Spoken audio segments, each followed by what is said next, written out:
binomial series Pascal triangle coefficients. For this binomial series of 1 minus x to the power k, we will generate the binomial Pascal triangle coefficients using this Taylor-Maclaurin series sum expansion and the LINEST polynomial regression. So our value for k will be from 0 to 9. So we have 0 or 0 to 8.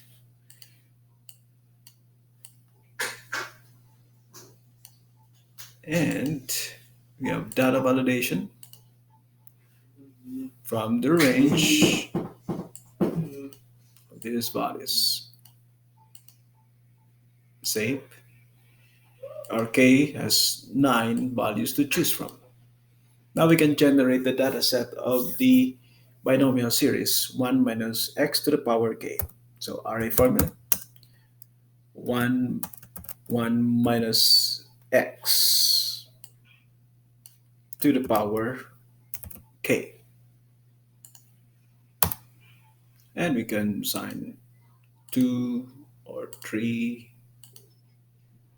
And we'll chart this. Insert chart. We'll use a trend line. We use scatter chart for this. And we use the trend line polynomial raised to the power 8 because we don't want a degree of freedom. There's no degree of freedom in this. We can try 10 if that's possible. No, so only 8, that's the maximum. And r squared is 1. So here we have in the polynomial regression, we can see the trend line showing the Pascal triangle coefficient. So 1 minus 3 plus 3 x squared minus x cubed. These other values are 0 because they are very small. 4 times 10 to the negative 14, that's very small. So all these values are very, very small and considered 0. Next, we generate the Taylor-Maclaurin series sum, the same data set using Taylor-Maclaurin series sum. So this is array formula, series sum of the x values raised to the power, so raised to the power n, starting from 0, incremented by 1, and the coefficient will be this range.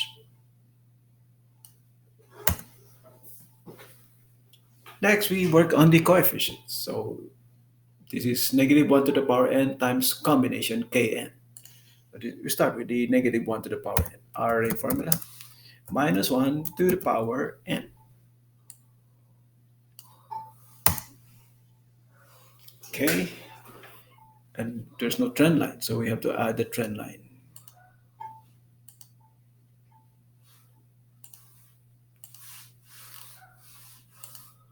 Same polynomial to the 8th degree. And we show the equation as well. So as the r squared. So we're getting close. Next, we factor in the combination. So times combination k, comma, n. Oh, we have a problem. So, but we do have the Pascal triangle coefficients on the expansion coefficients. We try 8. Okay, we got it. But if we reduce that to 7, there's a problem. This should be 0. So we have to correct this. We add if 0 or if error. If error. So if error, then we should say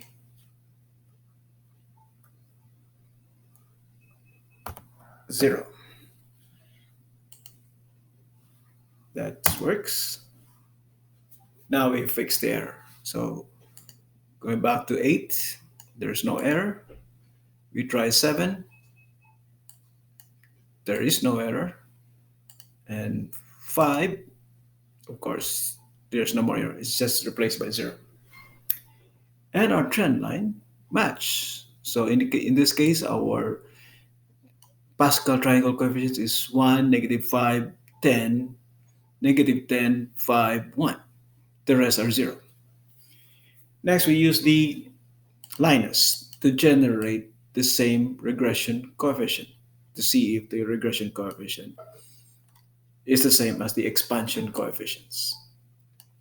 We begin with completing the 1 comma x matrix.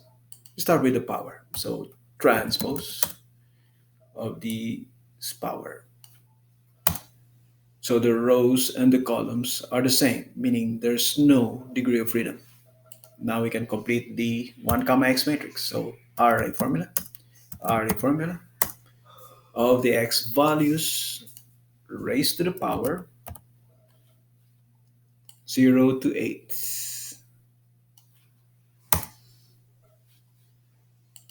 Something wrong? No, raised to the power 0 to 8. That should be raised to the power.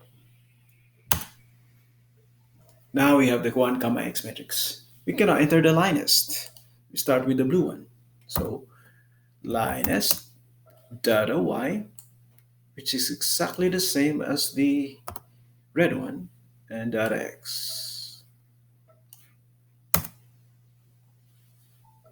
And the expansion, LINEST data y and data x.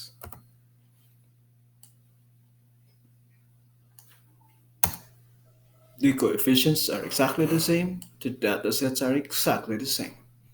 That's because we did not allow degree of freedom. The rows and columns of the 1 comma x matrix are the same. So let's try 4. So here's the regression coefficient matches to our expansion coefficients. We'll try 6. The regression coefficients match to the expansion coefficients and also match to the trend line. These values here are considered 0 because they are very small, so they are 0.